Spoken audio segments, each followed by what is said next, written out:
ngashaka sinyabone ngasuhuza umutima iteka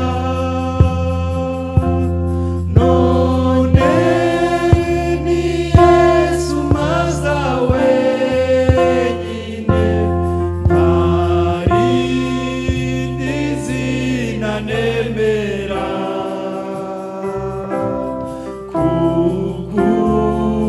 kubw'ubugingo n'umunezero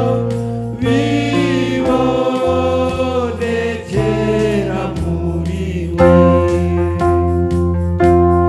nifuza gukunda kwinezeza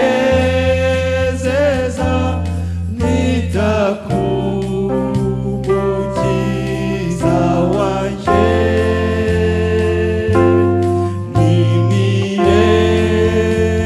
nimirengagiza ntamwitaho nukwamfa tishura urukundo rwe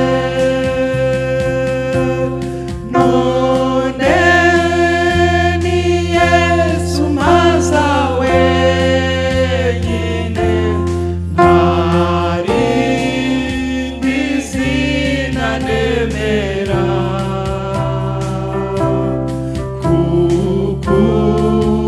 kubw'ubugingo n'umunezero bibonekera muri we najyaga njya kw'iriba ry'iyi si mfite inyota nyinshi cyane nabangiye kumaga kabugo nuko nka yabura nkiheba none ni Yesu maza wenyine ntarindi zina nemera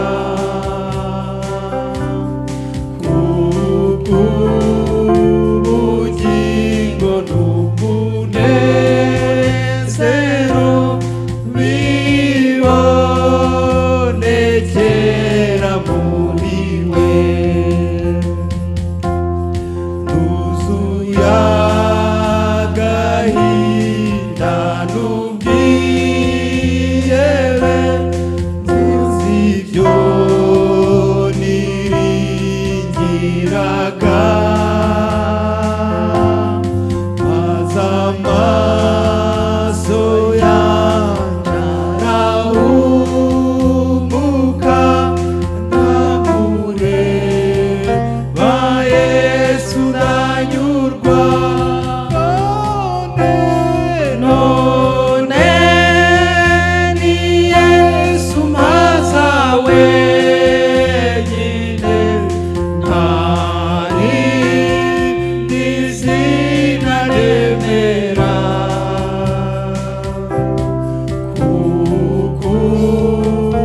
kubw'ubugingo n'umunezero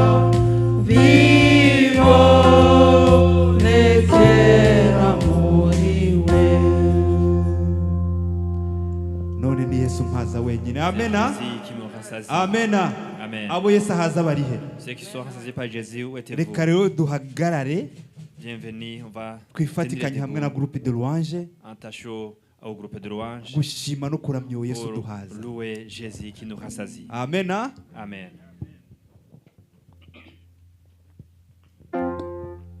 Alléluia. Tugiye kuririmba, tugiye Nous allons guhimbaza Imana. chanter, nous allons louer Dieu. Imana yacu ni Imana idahinduka. Notre Dieu, c'est un Dieu qui ne change pas, Tetereza. un Dieu qui ne fait pas honte à personne. Ni Imana yatubohoye niyo itumye turi hano. C'est un Dieu qui nous a niyo rero mana dukorera tuzokorera libérés. C'est un kuko Dieu ni imana à qui nous allons servir. izatujana mu ijuru Parce niyo que c'est tugenda nk'uko il va ubishaka nous faire arriver au haleluya ciel. tunezerwe Soyons dans turirimbe la joie, dushime imana chantons, niba rendons ubwirizwa grâce à gukoma Dieu. amashi Si uko mwuka tu wera veux taper les akuyobora mains, kubikora ubikore fais-le duhimbaze imana yacu comme le amen Saint-Esprit te conduit.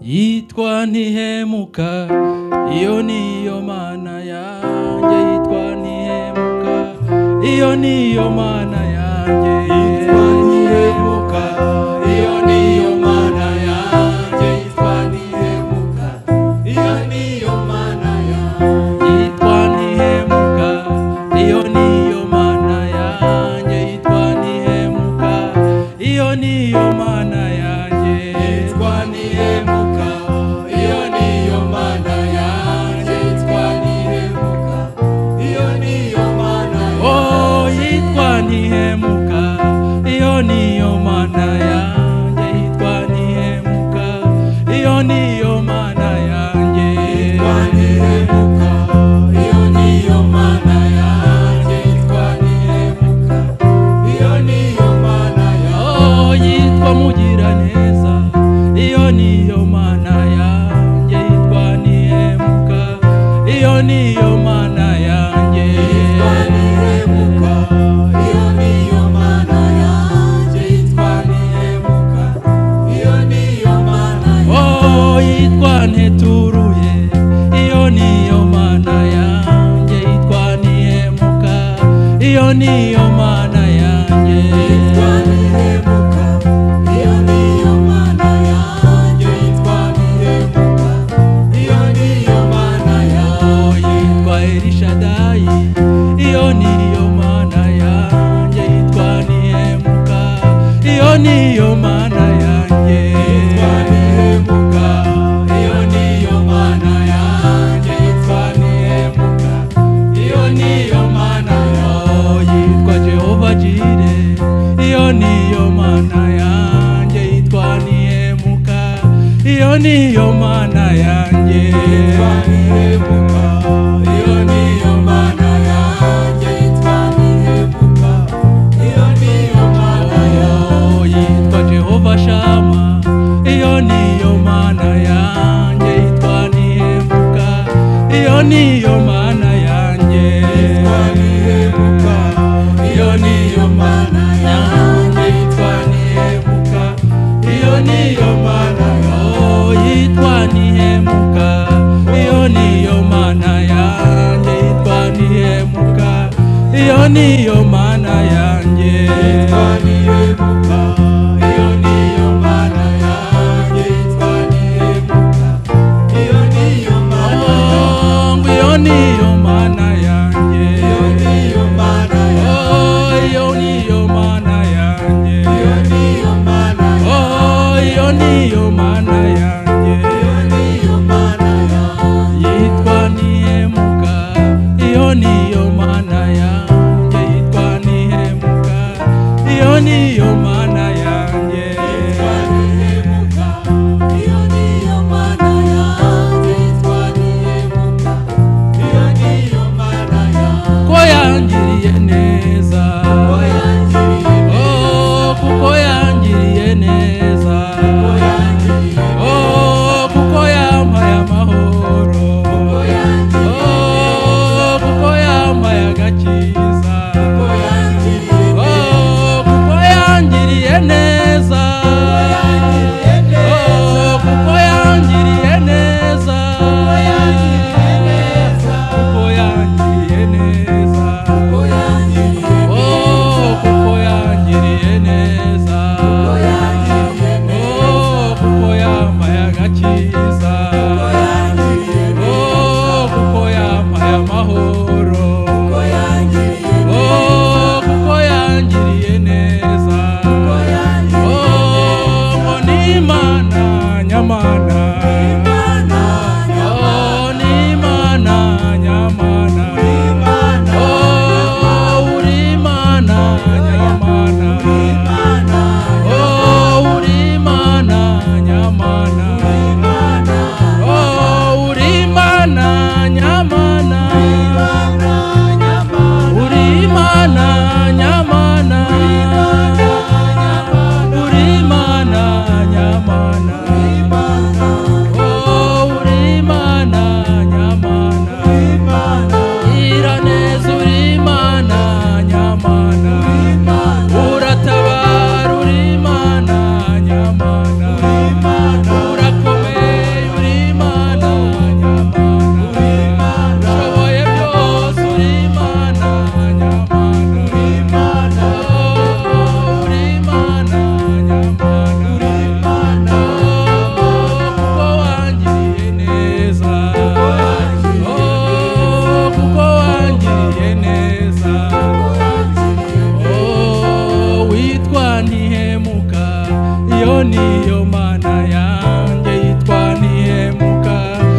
iyo niyo mana yanjye, yitwa Nihemuka, iyo niyo mana yanjye, yitwa Nihemuka, iyo niyo mana yanjye, yitwa Jehova Shama, iyo niyo mana yanjye, yitwa Nihemuka, iyo niyo mana yanjye,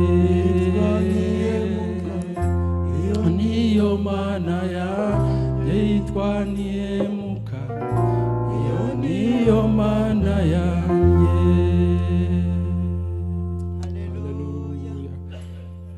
Notre Dieu, nous te rendons grâce parce que tu es un Dieu qui ne change pas. twarakwizeye nk'Imana yacu, Nous t'avons créé comme notre tubonye Dieu. mu bihe byose twabaye hano kuri iyi si, On t'a vu toute notre vie. turi bato naho On twari était tutaramenya, jeunes, même si twarabwijwe, on ne t'avait pas encore connu. turahugurwa, tubwirwa kuri Imana, On nous a prêché, on nous a dit que tu es twakuriye Dieu. mu bwo buntu bwawe, uraturinda ubana On a natwe grandi dans ta grâce. mu Tu nzira nous as zose protégés zinyuranye twagiye dans tous les tunyuramo, chemins, dans tous les aho différents twagiye chemins tubahanyuranye, dans lesquels wabanye nous avons natwe. passé. Tu as été uyu avec nous. munsi muri gitondo nabwo À ce uracyari matin, kumwe natwe, tu es toujours kuri avec iyi nous. tariki n'uyu munsi Et cette date tugezeho, turi kwibukaho kuri Imana Nous n'ubundi sommes ikiri en kumwe train de natwe. nous rappeler que tu es Ibihe sans twabonye qui bikomeye, reste toujours tubonye avec ibyoroshye nous. Nous byaragiye avons bitabo, vu des moments difficiles, des twagiye moments tubona faciles. mwamubana natwe, Tu as été toujours avec twarakubonye nous. mu burwayi On t'a ubana vu natwe, pendant les maladies. twarakubonye turi On bazima, t'a vu et twarakubonye mu sauf. bibazo binyuranye, On t'a vu twarakubonye dans mu des différents miryango, problèmes. On t'a vu dans twarakubonye nos abari mu familles. mashuri barakubonye, Les abari mu étudiants kazi t'ont vu. barakubonye, Les travailleurs abari t'ont mu vu. maforomasiyo Ceux qui barakubonye, suivaient des formations abari t'ont mu vu. ngo zabo Ceux qui trouvaient dans barakubonye, les foyers t'ont vu. abari barwaye Ceux qui bananijwe étaient bari ku malades, étaient bisasiro fatigués, warababyukije, étaient sur le lit de l'hôpital. n'izina rya Nom de Yesu, Jésus. reka tugushimire muri Que gitondo nous puissions te kuko uri Imana rendre grâce ce nyamana. matin parce que tu es un vrai Dieu. turagushimira kuko Nous uri te Imana rendons grâce nyamana. parce que tu buri es un gitondo shyirwa vrai hejuru, Dieu. imitima À ce matin, sois yacu élevé. ifungukire Nos- kugushyira que nos cœurs hejuru, soient imitima ouverts yacu pour t'élever. inezezwe nuko Que nos uri cœurs Imana, soient jouis, uri c'est Imana parce que tu es itubanye notre natwe Dieu. Un Dieu mu qui gihe cyo vit kubaho avec nous. kwacu, Pendant notre turagusabye existence, gukomeze nous te kuturinda demandons no de nous kuduha protéger, ubwenge bwo de donner kugushaka l'intelligence, no guca la sagesse bugufi de te chercher, n'izina rya et de Yesu. Fasha buri s'humilier. wese uri aho imbere y'amaso Aide yawe, chaque personne fasha devant abapapa, toi. umupapa wageze Aide hano les imbere yawe, papas fasha ici présents. umumama wageze hano Aide imbere yawe, chaque maman ici fasha présente. umujene wageze hano imbere Aide yawe, chaque jeune ici orebekera présent. bakando bose ubaha umugisha Que tous mu izina soient ryawe bénis par Mana. toi. Turagushima kuri ya Mana, Nous t'en Imana grâce parce que tu es idahinduka, cette Imana source qui ne idahinduka, change pas. Imana Tu es idahinduka un Dieu qui ne kandi change ntuzigera pas. uhinduka, Et tu ne kuko changeras utigeze pas. uhinduka, Parce que tu uri n'as ya jamais yindi changé. yaturemye mu Tu es ishusho ce yayo. Dieu qui nous a Turagushima muri créés gitondo, à son image. icyubahiro cyawe Nous te rendons grâce nikiboneke, uwaje ce arwaye matin. akire, Celui qui est uwaje venu afite étant intege malade, nke qui trouve umukoreho, la guérison. uwaje acitse Celui qui est devenu- imbaraga qui est rwose venu- umwongerere, qui est venu faible, uwaje afite qui ikibazo rentre ta umubere fortifié. igisubizo Celui qui est mu venu avec izina un rya problème, Yesu. qui rentre avec Aha ni mu nzu yawe une Mana, solution. aha ni mu nzu Ici, yawe, nous sommes aho dans ta turuhukira, maison, où nous aho trouvons tuza un dufite repos. ibibazo ukabyikorera, Nous avec tukagenda des soucis, tutuwe tu les imitwaro, portes. uture buri wese umutwaro we. Que tu Urakoze puisses Mana, donner le ukomeze courage, celui ushyirwe qui est hejuru, fatigué, ni soit mu izina élevé. ryawe Yesu Au nom de dusenze. Jésus. Amen. Amen. haleluya abo yawe yagiriye neza C'est imana yagiriye à neza qui Yahweh bagire a fait du gutya. bien.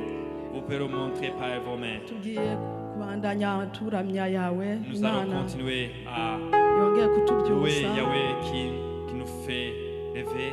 tukaba twagarutse mu mahema yiwe Et nous sommes encore venus dans ces tentes. amen yawe ni imana nziza Yahweh, imana c'est un beau yatubohoye Dieu, un Dieu yadukuye qui mu nous byaha a twari libérés, babi qui nous a tirés des ariko péchés, nous dusanga étions hahandi mauvais. utugira abo turi Il nous a mu trouvés où buryo. nous étions et nous a imana yacu ni nous a amenés dans sa maison. imana yacu ntihabwe Que icyubahiro notre Dieu soit loué. haleluya Amen.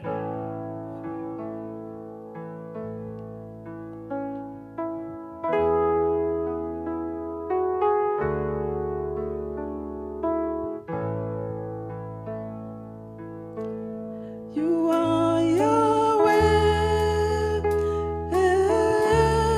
you are Yahweh,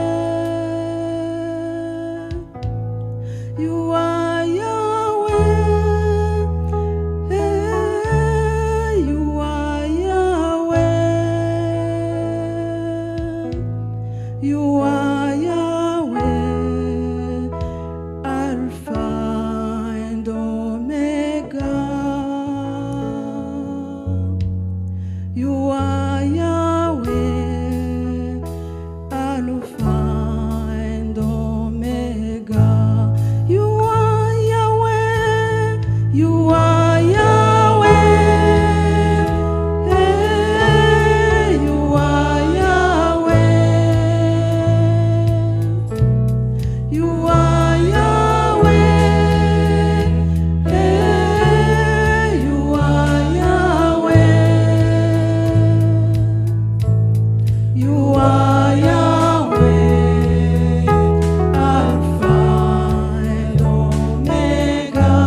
icyubahiro ukwiye gushimwa wowe nyiringabo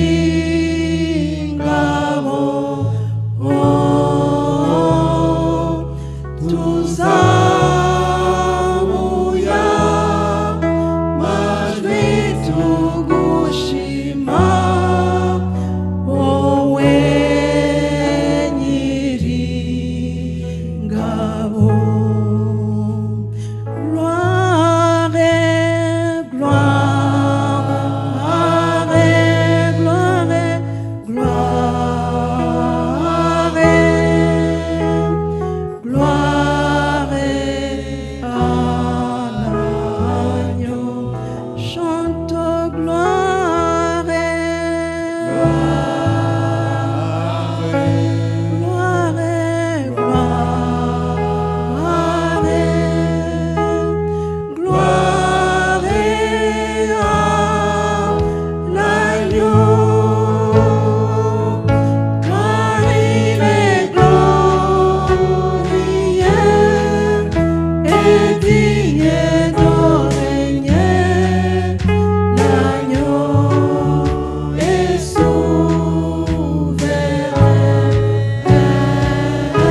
Urera mana, urera, urera, urera.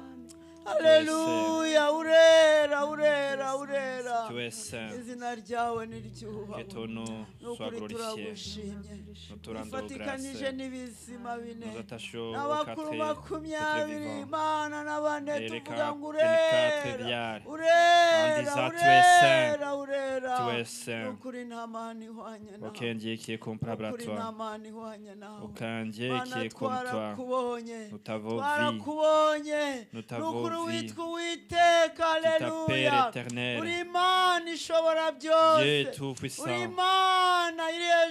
Dieu qui est au-dessus de toutes les choses. Ton nom est puissant.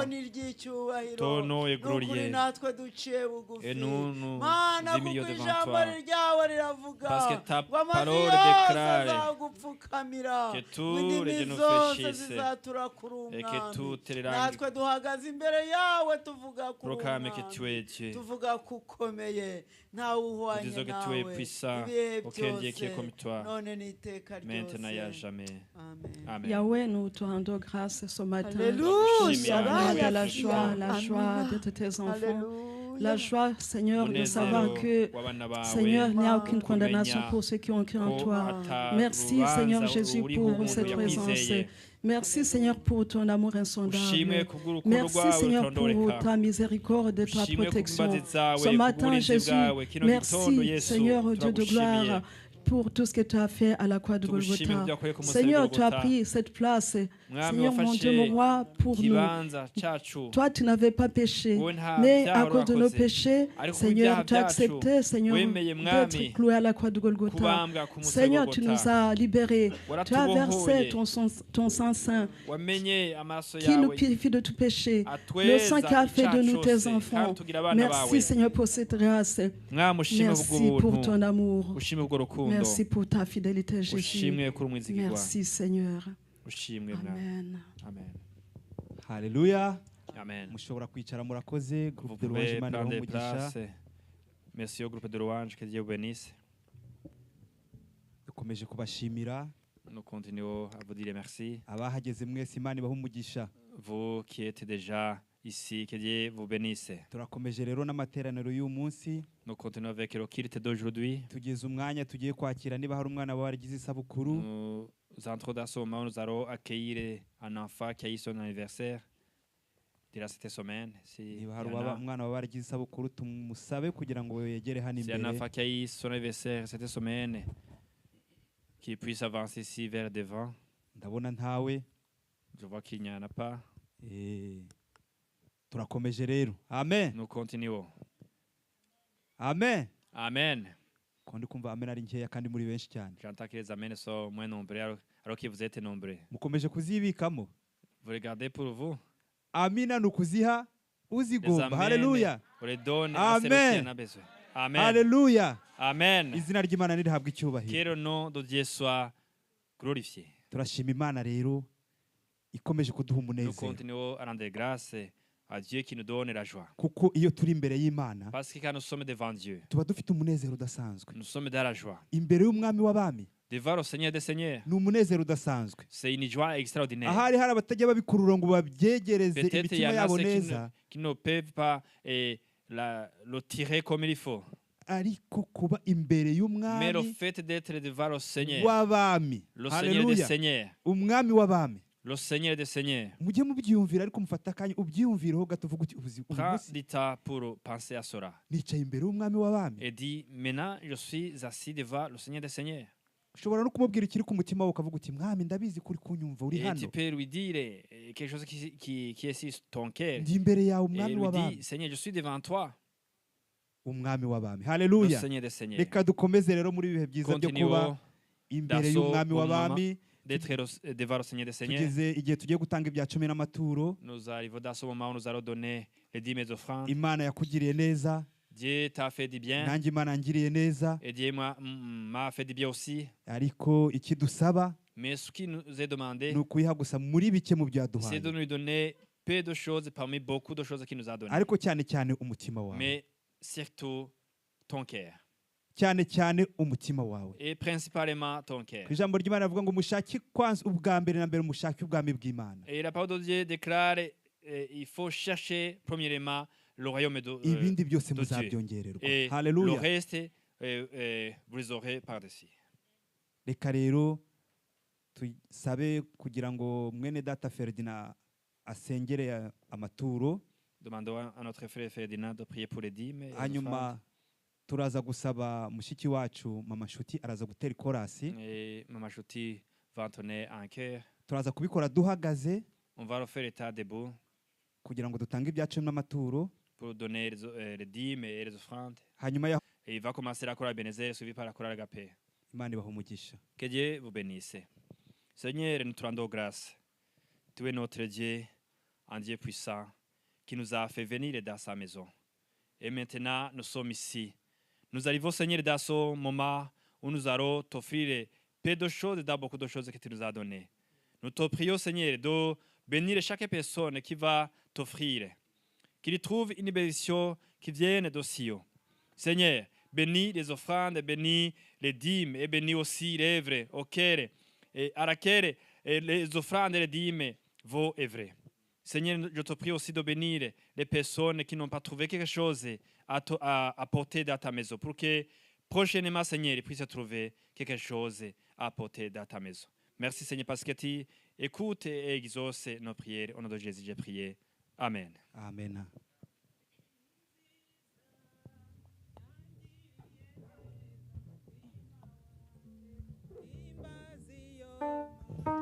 Nziza Yangiriye neza mutima wanje imbazi yo mana. Nziza yangiriye neza mutima wanje imbazi yo mana. Nziza yangiriye neza mutima wanje imbazi yo mana. Nziza yangiriye neza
J'ai longtemps marché, j'ai marché, marché, personne, personne. J'ai tourné, tourné, personne, personne. J'ai fouillé, fouillé. Il n'y a vraiment personne comme lui. Il n'y a personne, il n'y a personne qui soit comme Jésus. Il n'y a personne qui soit comme Jésus. Il n'y a personne qui soit comme Jésus.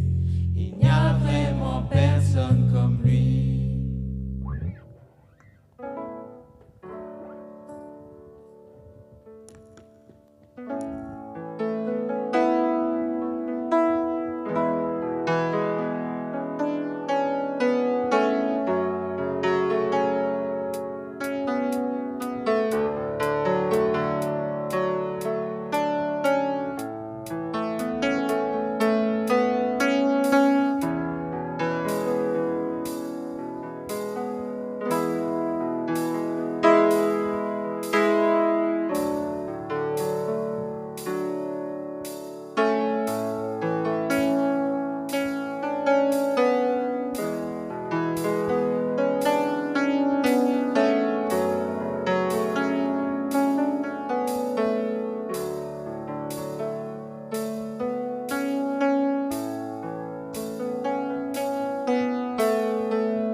jumwizera kandi jumwumvira ngujonyurwa na Yesu mukubaho kwawe jumwumvira kandi jumwumvira ngujonyurwa na Yesu mukubaho kwawe ntihakingirizwa nta gicugiruba jeyurwa no kuboneka kwe nashavu ntabwo nanigishika tumwiringiye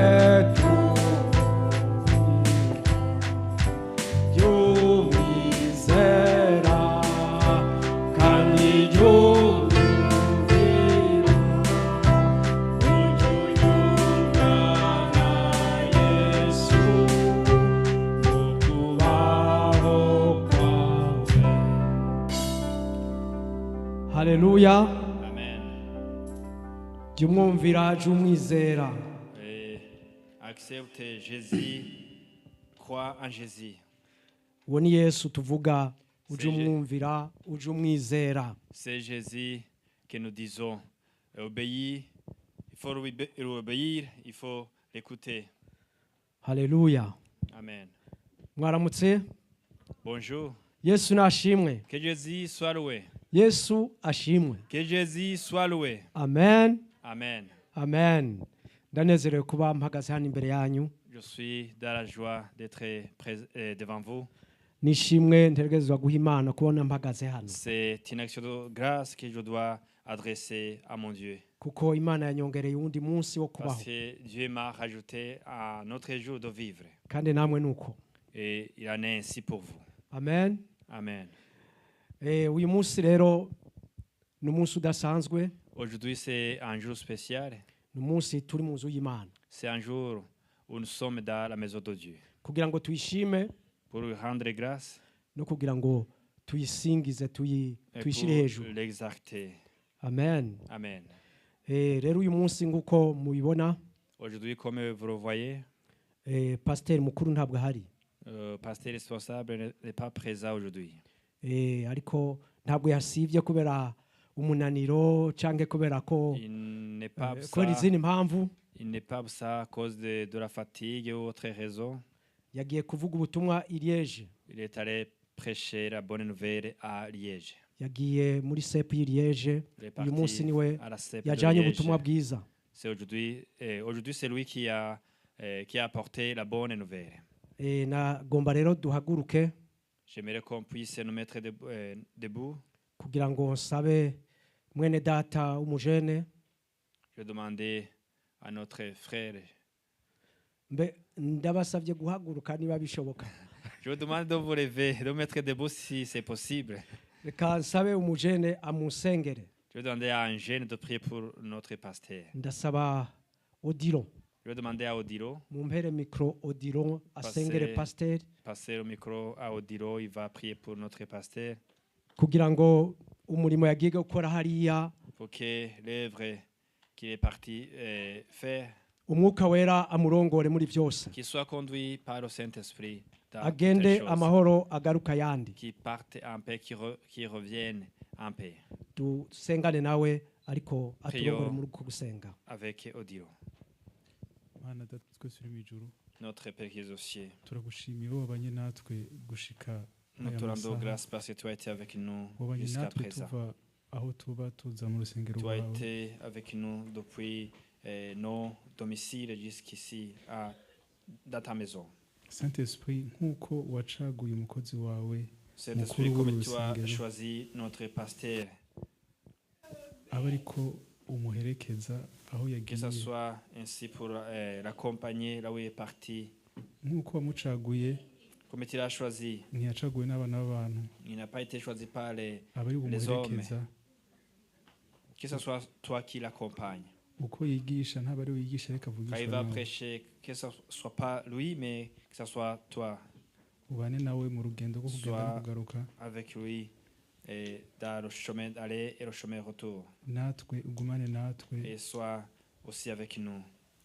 uko twigisha kose aba ari we utwigisha Car soit toi qui nous enseigne. ntaba ari ibyiyumviro byacu Ce canke ne sont pas nos idées, nos pensées. Mana turabigushimiye byose ubane natwe ugumane natwe ugumane nawe Sois avec nous, reste avec nous. tugushimiye twizeye mu izina rya Yesu umukiza wacu amen. Nous rendons grâce avec dans le nom de Jésus. Amen. hanyuma tugihagaze Encore muranyihanganira debout. ijambo ry'Imana riratubwira ngo tunezeranwe n'abanezerewe tubabarane La n'abana parole de Dieu nous dit soyons dans la joie avec ceux qui se trouvent dans la joie et ayons la compassion avec ceux qui se trouvent dans le malheur. hari mwene data Alexis Niragira Il y a notre frère Alexis Niragira. yabuze umuvyeyi Il a perdu un parent.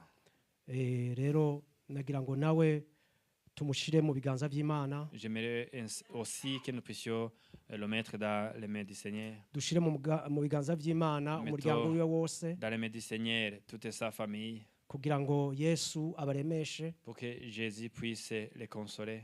kugira ngo Yesu abe ari wabiba hagati Que Jésus soit au milieu d'eux.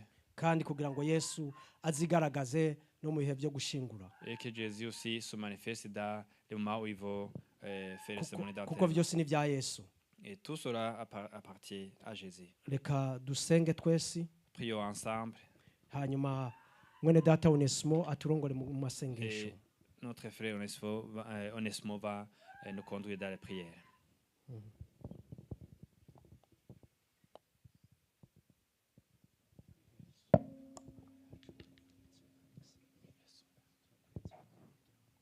Mana data turagushimiye muri iki gitondo. Dieu Père, nous te rendons grâce ce matin. Turaguhimbaje kuri Imana ikomeye. Nous te bénissons parce que tu es un Dieu puissant. Kandi uratuzi Et tu uradusobanukiwe. nous connais. Watwohereje muri iyi si uzi n'igihe tuzayiviramo. Tu nous as envoyés dans ce monde et tu connaissais bien avant les jours que nous allons vivre dans ce Uyu monde. mwanya turimo turibuka mwene À ce data moment, nous sommes en train de watuvuyemo. nous rappeler notre sœur qui nous a quittés. Wari uzi neza igihe azamara kuri iyi si. Tu connaissais bien avant les jours qu'il allait passer ici sur terre. Twe gutandukana n'abacu bijya bitugora. Nous séparer de notre, c'est difficile. Kuko uyu mubiri ni kuremetse. C'est ainsi que notre corps est créé. Iyo tubabuze turababara Quand tukarira. nous perdons les nôtres, nous pleurons. Nous sommes dans la tristesse. Kandi Yesu nawe igera no ku isi Lazaro. Et Jésus, quand il était ici sur terre, quand Lazaro yapfuye. Quand Lazare était mort. Warahageze ubonye bari kurira nawe emosiyo ziragufata urarira. Lui et tu as vu les autres en train de pleurer, toi aussi tu as pleuré. Uyu mwanya dusabiye abo yasize. En ce moment nous prions les personnes qu'elle a laissées derrière elle. Bose mwami ubari mu gahinda. Tous ils sont dans la tristesse. Barababaye. Ils sont dans la tristesse. Ariko nanone ijambo ryawe ritubwira kuko ari wowe uhoza ababaye. Ta parole nous dit que c'est toi qui consoles ceux qui sont dans la tristesse. Uyu mwanya nibyo tubasabiye mwami. En ce moment nous prions pour les qui soient consolés. Kugira ngo ubahoze. Que tu les consoles. Ubahe kugubwa neza gutuza muri ibi bihe bigoye. Donner à eux la tranquillité dans ces moments difficiles. Kuko hari benshi bajya babura babo nabo umutima wabo ugahagarara. Et les cœurs sont troublés. Atari wowe urupfu rwabageraho. Sans toi, la mort peut les atteindre. Uri Imana yumva. Tu es un Dieu qui écoute. Kandi uhora udutegeye gutwi tubisabye mu izina rya Yesu Kristo. Amen. Prête toujours à nous. Au nom de Jésus, nous avons demandé. Amen. Amen. Amen. Murashobora kwicara. Vous pouvez prendre les places. Aka kanya ndifuza ko ndabona umengo twasuwe uyu munsi Imana ishimwe. Je vois que aujourd'hui on est visité, que Dieu soit loué. Urugono rugendwa. ko bavuga mu kirundi mu kinyarwanda ngo on dit on dit que un foyer c'est un foyer qui est un beau foyer c'est un foyer qui est visité. Rero tuba dukeneye abantu badusura. Nous avons besoin des gens qui nous visitent. Kandi Imana ishimwe ko yabazanye uyu munsi. Et que Dieu soit loué parce qu'il y a aujourd'hui les personnes qui nous ont visités. Rero nagomba ndabasabe bahaguruke mu cyubahiro cyabo. J'aimerais les demander d'aller à l'honneur qui sont abashitsi bahaguruke. Que les visiteurs se mettent debout. Cyangwa abataheruka kudusura. Ou c'est que ça faisait longtemps qu'ils ne venaient pas hanyuma dans la maison de Dieu ici.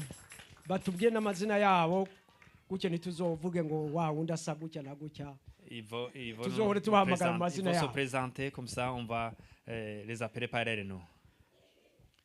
Nje nitwa Shirambere Anastase nkaba ntuye mu Buholandi. Je m'appelle Shirambere Athanase, j'habite Hollande. Witwa ni Loïc. Umusore yitwa Loïc. Loïc. Nanjye nitwa Shirambere Serafine. Moi aussi je m'appelle Shirambere Serafine.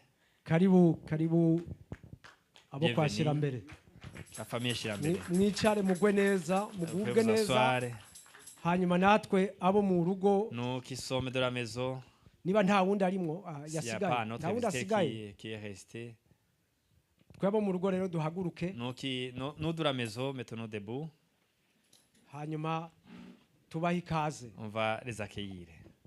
Ikaze bene data n'Imana ibaha umugisha hamwe natwe.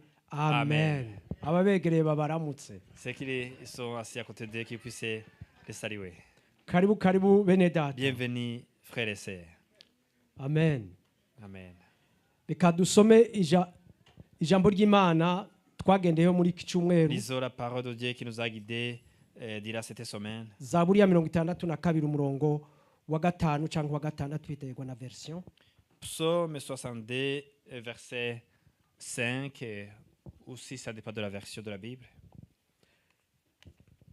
Mutima wanje turiza Imana yonyine kuko ariyo ibyiringiro byanje biturukako. Oh oui mon âme, confie-toi en Dieu car de lui vient mon espérance. Amen. Umutima wanje umutima wawe. Mon âme, ton âme. Uturize imbere y'Imana. Confie-toi en Dieu. Uturize imbere y'Imana yacu. Confie-toi devant notre Dieu. Kuko niyo ivyizigiro vyacu bituruka. Parce que car c'est de lui vient notre espérance. Niba turi ngaha. Si nous sommes ici. Nuko dufise ibyiringiro. C'est parce que nous avons l'espérance. N'utabifise nabironda Imana irabimuha. Et celui qui n'en a pas, qui puisse la chercher, Dieu va lui donner. Ivyizigiro rero vyacu biva ku Mana yacu. Notre espérance vient de Dieu. Nta handi biva. Nulle part. Ntabwo biva ku kazi kacu. Ça vient pas de notre travail. Ntabwo biva ku butunzi bwacu. Ça vient pas de notre richesse. Nta handi bivuretse ku Mana yacu. Nulle part que notre Dieu. Mbe nawe urafise ivyizigiro ku Mana yawe. As-tu de l'espérance envers ton Dieu? Urafise ivyizigiro uyu munsi? As-tu de l'espérance aujourd'hui? Change wacitse intege. Ou tu es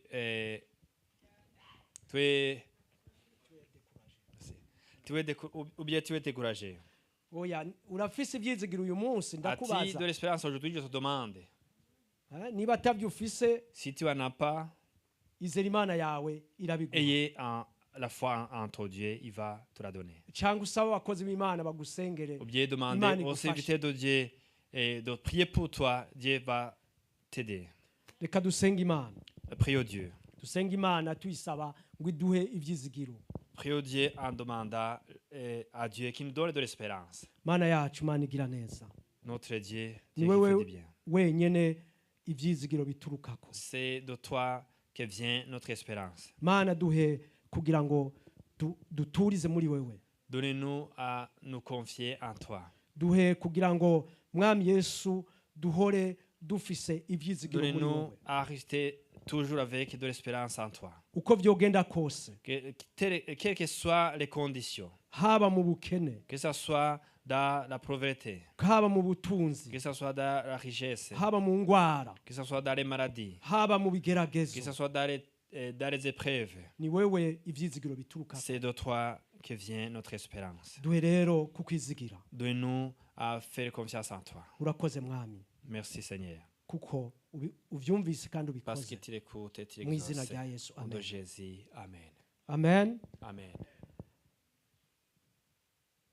Reka nce ku mayange amatangazo. En résumé, je vais vous annoncer le communiqué. Ku cyumweru kiza tuzoba dufise igaburo ryera. Dimanche prochain, il y aura la Sainte Seine. Murabizi rero ko iki cyumweru turagishira ku ruhande. Vous savez bien qu'on va mettre à part cette semaine, Twiyeza twitunganya à nous sanctifier, à nous laver, kugira ngo ku cyumweru tuzoje ku igaburo ryera pour que atamugayo. dimanche, nous puissions participer à la Sainte Seine sans tâche. Niba rero hari ushaka kubatizwa mu mazi menshi, S'il y a une personne qui souhaite être baptisée dans beaucoup d'eau, telefoni ya pastori irahari hari inyuma kuri valve. le contact du pasteur est affiché au valve. Urashobora derrière. kumuhamagara Tu peux l'appeler ukamubwira aza guha rendez-vous et lui dire il va te mutangure donner kwiga. un rendez-vous pour commencer les enseignements de baptême. Kwa gatanu w'iri yinga ritanguye uyu munsi Vendredi de cette semaine, la semaine qui commence aujourd'hui, hariho ijoro ry'amasengesho. on a une nuit de prière. Turafise ijoro ry'amasengesho On a une nuit rya de Sep Mons. prière de la CEP Mons. Dutangira saa 2 z'ijoro On commence à 20h tukarangiza saa 8 z'ijoro. et on termine à 2h du matin. Hanyuma kwa gatandatu itariki 14 z'ukwa kabiri Samedi le 16 février, 14, le 14 février, reka dusangire.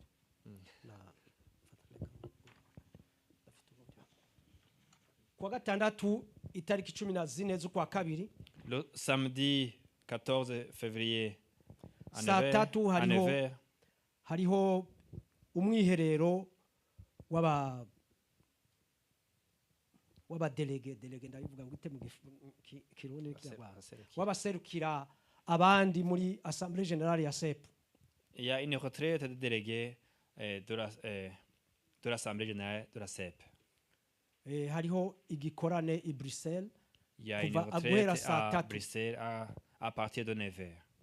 Abo n'abakuru b'itorero Il y a, parmi lesquels il y a les anciens de l'église, umukuru w'abamama, umukuru wa la responsable des Ekodime, mamans, umukuru responsable de w'abagabo, l'écodime, responsable des hommes, urongoye urubyiruko, responsable des jeunes, hari n'uhagarariye abadiakoni. responsable des diacres. Abo nibo bahamagariwe Ce sont ces personnes qui sont invitées kuja muri à cette uwo mwiherero. retraite. Hanyuma itariki 20 z'ukwa kabiri Vendredi le 20 février, hazoba amasengesho ya SEP hano i Mons. il y aura une nuit de prière de la CEP. Ya masengesho y'abinginzi Et ce sont ces prières, les prières des intercesseurs. atangura saa 2 agaheza saa 2 z'ijoro akarangira saa 9 z'ijoro. À 20h et prend fait à 3h du matin. Voilà. Hanyuma abaresponsable b'imirimo barungike raporo zabo z'umwaka kwa pasteur mukuru. Les responsables des ministères sont priés d'envoyer les rapports de fin d'année sur le mail du pasteur. Hanitangazo ry'abavyeyi. Il y a aussi un communiqué concernant les parents. Hariho igikorane c'abana itariki 9 z'ukwa munani kugera ku za 14. Au cas de Codime, 19/8 au 14/8. Igiciro ni 200. Et le prix c'est 200 €. Y'amayero nivyo, merci. Kwiyandikisha ni n'amayero 20 mbere y'uko kwa mbere gushira. Se faire inscrire, il faut se faire inscrire en payant 20 € jusqu'à le 31 de ce mois. Hakaba n'igiterane c'urubyiruko Il y aura ugwaruka aussi le camp des jeunes itariki 20 kugera kuri 25 z'ukwa karindwi z'ukwindwi du 20 au 25 juillet igodine à Godine. naho nyene ni 200 ku mujene. Et aussi le prix c'est à 200 €. hari nanone igiterane cy'urubyiruko rurengeje 18. Il y a aussi une retraite des jeunes qui ont plus de 18 ans. Ico giterane kizaba tariki ya 27 kugera kwa 29 z'ukwa gatatu k'uyu mwaka du 27 au 29 mars de cette année. Igiciro ni 70 y'amayero. C'est 70 €. Hari n'ibiterane by'abamama. Il y aura une retraite des sœurs. 29 z'ukwa 10 au 29 octobre kugeza kuri kuva kwa kane 29 z'ukwa 10 kugeza ku cyumweru à partir du 29 octobre jusqu'au 1er novembre. Naho igiciro ni 200. Et le prix aussi c'est 200 €. Ndibaza ko ibiterane nabivuze mwabyumvise. Je pense que vous avez bien écouté toutes les retraites qui sont au programme. Il y a une retraite des enfants de l'école, des jeunes et aussi des sœurs.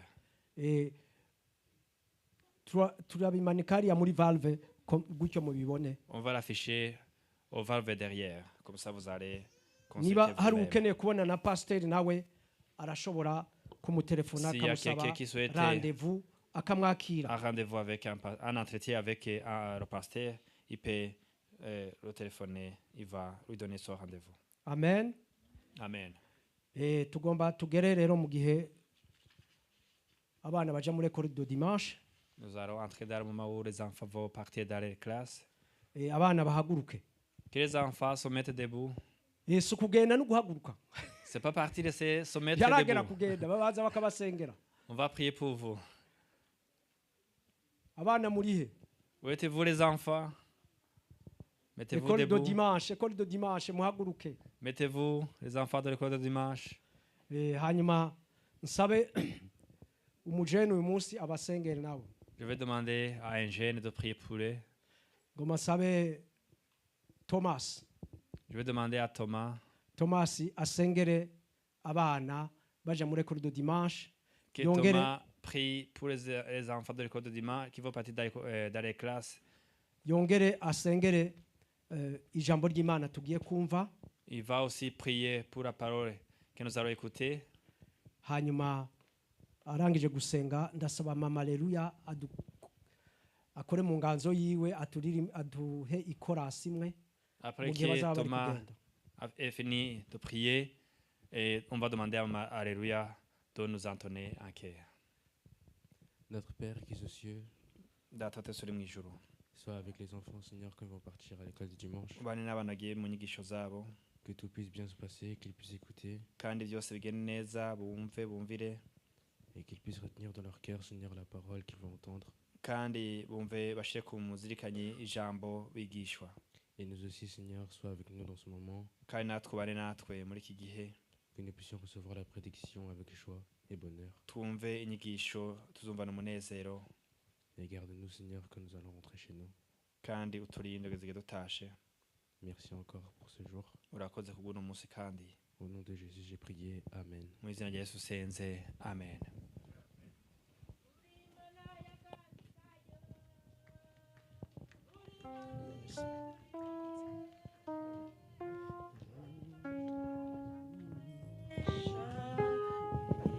Wanyeretse uri mana ya kandi kajo